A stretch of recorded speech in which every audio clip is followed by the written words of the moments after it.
Well, that's no better a solution than any of the others, is it?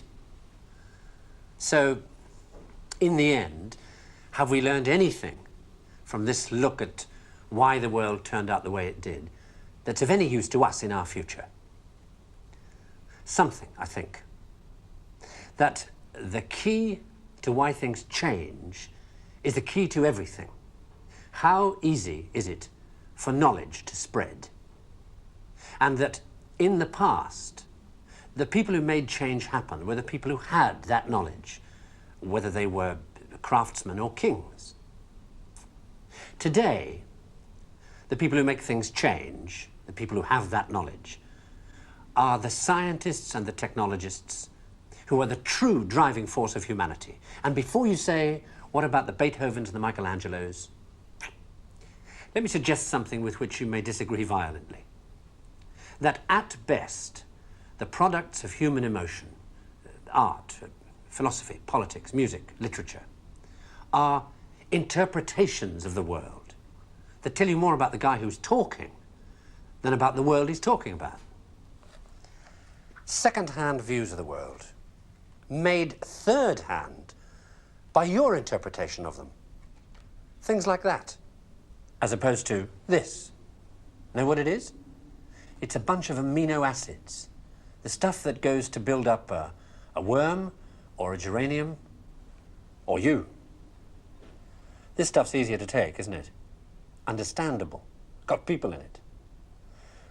This scientific knowledge is hard to take because it removes the reassuring crutches of opinion, ideology, and leaves only what is demonstrably true about the world.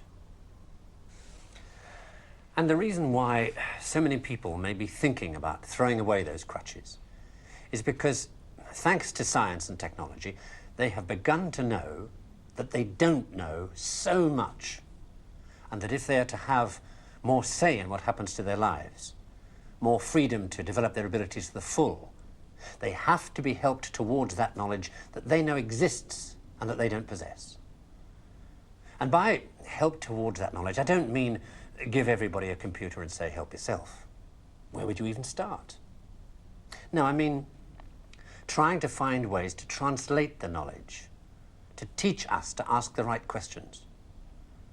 See, we're on the edge of a revolution in communications technology that is going to make that more possible than ever before.